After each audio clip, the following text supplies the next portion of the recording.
नमस्कार, मैं हूं विजय शर्मा। मैं आज आपको एक छोटी सी कहानी से अवगत कराता हूं। मुझे उम्मीद है वह सुनकर के आप कई दिनों तक उसे भूल नहीं पाएंगे। हो सकता है आपका सोचने का नज़रिया ही बदल जाए। तो आप इस कहानी को गौर से सुनिए। लगभग मैं 5 मिनट का समय आपका लूँगा।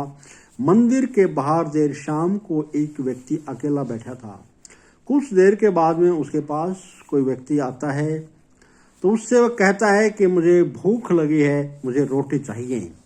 वह व्यक्ति कहता है कि पास में ही मेरा घर है, मैं घर जाता हूँ और जो भी घर में रोटी होंगी लेकर के वापस आता हूँ। और वह ऐसा बोल करके चला जाता है। अगले ही पल फिर दूसरा व्यक्ति कोई उसके पास में आता है, उससे भी वह वही कहता है कि मुझे भूख लगी है, रोटी चाहिए।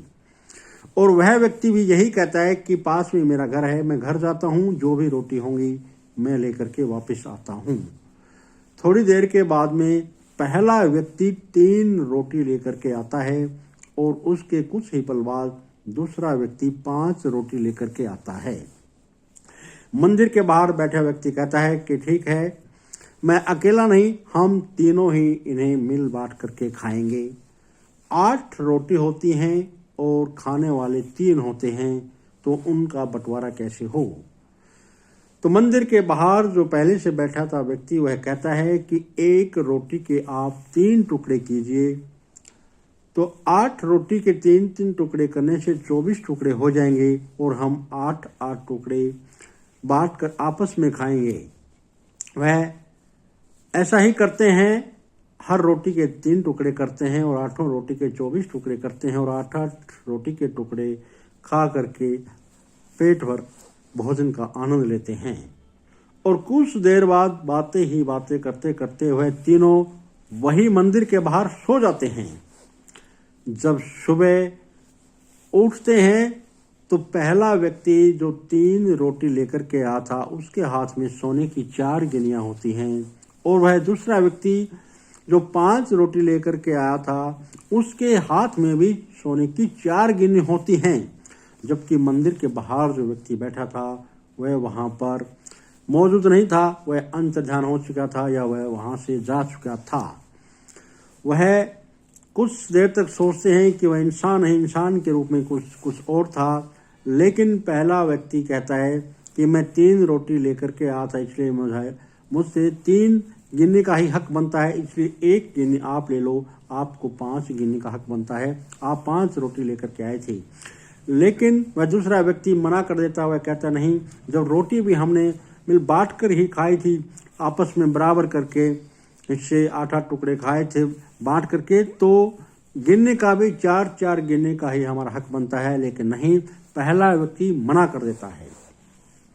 वह फैसला नहीं कर पाए और मंदिर के अंदर पुजारी के पास में जाते हैं और पुजारी से को बातें सब बताते हैं कि ऐसे ऐसे हुआ रात को।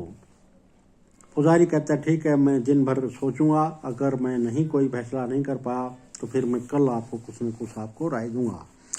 पुजारी दिन भर सोचता रहा लेकिन फैसला नहीं कर पाया।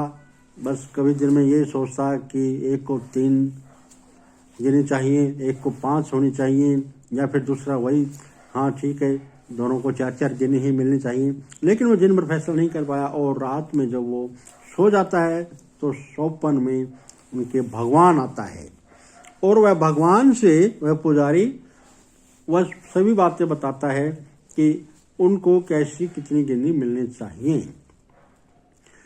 भगवान कहता है कि जो व्यक्ति 3 रोटी लेकर के आया था उसे 1 गिन्नी मिलनी चाहिए और जो 5 रोटी लेकर के आया था उसे 7 गिन्नी मिलनी चाहिए। आप गौर से सुनिए। भगवान कहता है कि जो 3 रोटी लेकर के आया था उसको सिर्फ 1 गिन्नी का ही हक है और जो 5 रोटी लेकर के आया था उसको 7 गिन्नी का हक है। पुजारी पूछता है, हे भगवान, ऐसा कैसे हुआ। भगवान कहता है कि जो 3 रोटी लेकर के आया था उसके रोटी के 9 टुकड़े हुए और जो 5 रोटी लेकर के आया था उसके रोटी के 15 टुकड़े हुए, जबकि उन तीनों ने 8-8 रोटी के टुकड़े खाए।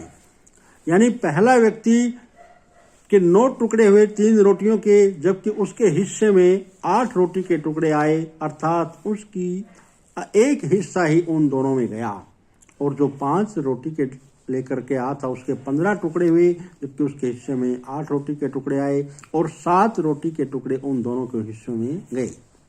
आप समझ गए, पहला व्यक्ति को सिर्फ 1 गिनने का हक हुआ और दूसरे व्यक्ति को 7 गिनने का हक हुआ। तो ये भगवान का न्याय देखिए, हम ऐसा सोच भी नहीं सकते, हम कल्पना भी नहीं कर सकते कि ऐसा भी भगवान न्याय कर सकता है। ऐसा न्यायकारी है, जबकि ये बिल्कुल 100% उनका न्याय सही है। ये कहानी हमें बहुत कुछ सीख देती है। आप सोचते होंगे कि अरे उसने 1 लाख रुपया पुण्यदान किया है और मैंने 80,000 किया है, तो हम सोचते हैं उससे हमने थोड़ा सा ही कम किया है, जबकि 80,000 वाले को केवल 8,000 रुपये का ही हो सकता है पुण्यदान लगे और 1 लाख वाले को 1 लाख का ही लगे। तो ये परमात्मा के सब अधीन है, इसलिए हम ऐसा मत सोचें कि हमने ये किया, हमने ऐसा कर्म किया, जब हम उसके फल के बारे में ज़्यादा सोचने लग जाते हैं। जी नहीं, ये हमारे बस में नहीं है, फल परमात्मा के हाथ में है। ये कहानी हमें बहुत कुछ सिखाती है। इसी के साथ जय हिंद, जय भारत, धन्यवाद।